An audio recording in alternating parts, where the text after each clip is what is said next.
What's up, guys? Barry Game here, back with some more Idle Heroes, and today we have some news. 12/18/24. I'm all messed up in the head. The intro's messed up, everything's messed up. But what isn't messed up is the skill card for King of the Abysmal Sea, Norton Haig. It sounds pretty good. He has some crowd control. It sounds like he has some decent damage, and he has a decent amount of utility as well. This could be interesting because he has an effect that's not quite like Amun-Ra, but maybe does additional damage when enemies are healed. So let's jump right into it because this actually has potential of being a very good hero. And on top of that, he's probably one of the first heroes in a while that has a decent house set up with like Jara, Asmodel, those type heroes that are really good at supporting. So hopefully you guys enjoy this one. Hit that subscribe button. Let's talk about his skill set. They're long descriptions.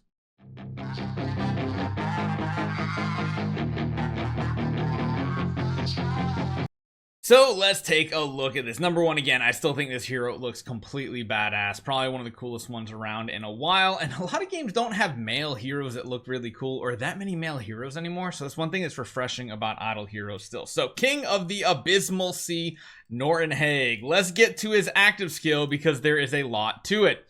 Advent Legacy of the Abysmal Sea. Active skill deals attack damage to all enemies. That is a huge plus already, and reduces their damage reduction and speed for several rounds. Again, really awesome for PvP and certain PvE situations. When releasing this active skill, for every time Undercurrent is successfully inflicted by self, he will restore HP equal to a certain percentage of attack for allies randomly. Can be triggered up to a certain number of times in a single round, but that's cool. So he's not only a damage dealer, he also can heal his team.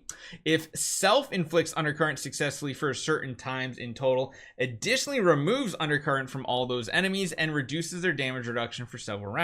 Afterward, deals damage equal to the target's max HP with a cap of his certain percentage attack, I'm sure, to all enemies, and inflicts spraying water jets on them for several rounds. So another item. Then the count of Undercurrent will be reset. So what does Undercurrent actually do? It is a skill effect, and it is stackable up to a certain number of layers, and each layer reduces the target's effect of being healed. So that is something we haven't actually had in a while, and was very prevalent when Ada existed back in the meta because she reduced the healing a ton. This could be interesting. Beyond that, the second keyword here is called Spraying Water Jets. Skill effect reduces the target's effect of being healed while spraying water jets exist. Cannot inflict undercurrent on the target. Spraying water jets can also be considered as undercurrent. So it counts potentially, I guess, as a stack for things like this main ability here, but that's interesting. So all about reducing the healing the target takes. That's something we really haven't seen besides the pure convert into damage effect of Amun-Ra. That has potential, and beyond that, dealing damage, healing his allies, really cool things. Now after that, we have Chant, Ambition of Dark Tides. Changes the basic attack to dealing damage to frontline enemies. Rather be backline, but at least it's more than one target. When dealing damage to the target with Undercurrent, there's a chance to stun that target for several rounds and a chance to additionally inflict additional layers of Undercurrent on them, restore self HP equal to a certain percentage of its attack, and increase self attack and dodge for several rounds. So that is really good. Having some self-sustain on both the basic and the active skill is very important. And then yeah, dodge is a pretty big keyword there. Next up, we have Overturn the Dark Depths. Passive skill. When an enemy receives effects of being healed, it deals attack damage to the enemy, and extra effects will be inflicted based on their status. So that's cool. It doesn't negate the heal or anything like that. You're just also going to deal damage to that target. Number one, if the target has Undercurrent, for every layer of Undercurrent owned, it deals extra damage equal to a certain percentage of their max HP, capping at a certain percentage of his attack, I'm sure.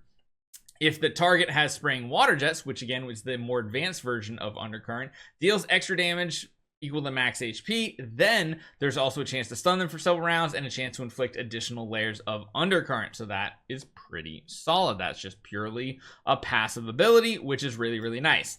After that, we have Arcane Waves, another passive skill. When an ally receives an effect of being healed, additionally grants that ally Howling Waves. Now, Howling Waves, Swirling Waves, and Shield, that's pretty dang good. Equal to a certain percentage attack So they're getting 3 different buffs. Number 1, Howling Waves. It's not stackable. When the owner releases their active or basic attack for the next time, deals extra damage to the target based on their max HP, and it'll disappear.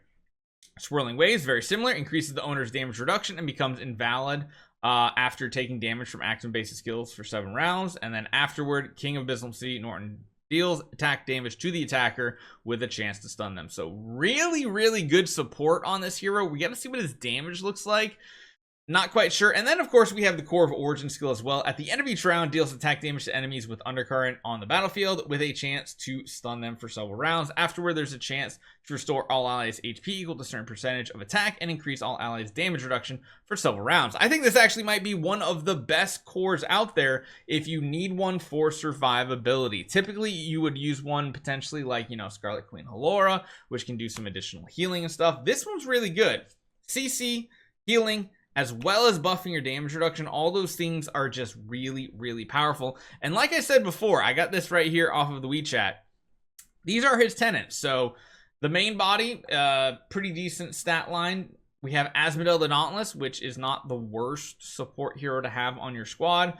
A regular Asmodel, which is it's neither here nor there. And then Jara, so you have additional CC. So if you're building some sort of control meta type team, him, Jara, Betty, between all their different CCs, you could probably completely lock down enemy teams, especially since I do think one of the best parts about this is the fact that he has a chance to stun the enemies just whenever your allies are even healed.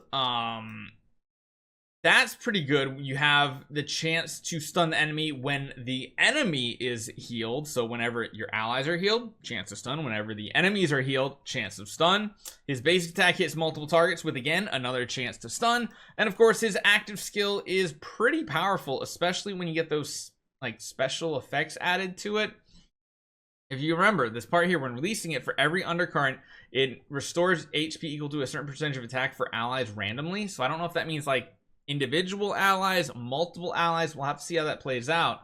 But yeah, there's chances to, you know, reduce the enemy's damage reduction, buff your allies' damage reduction, get dodge for himself. You can't forget that. One of the best parts down here that I read was he has a heal with his basic and also has chance to increase his attack and give himself dodge. So you could have a ton of dodge in these heroes too. I'm intrigued. I'm really intrigued to build this as like a first Transcendence hero because, again, this is not the worst situation to have here. Granted, you're not really going to use any of these other support heroes like you would with like an Eloise transitioning eventually into a Lord of Fear Aspen, but depending on what his damage output looks like, this definitely could be a candidate for a first Transcendence hero, and we'll have to test it out. So if you guys are building them, hit me up. I already got 1 or 2 people messaging me, but I'd love to test out this hero at all different power levels. He seems promising, and I hope he is. Hopefully you guys enjoy this one. Hit that subscribe button. I'll see you guys next time.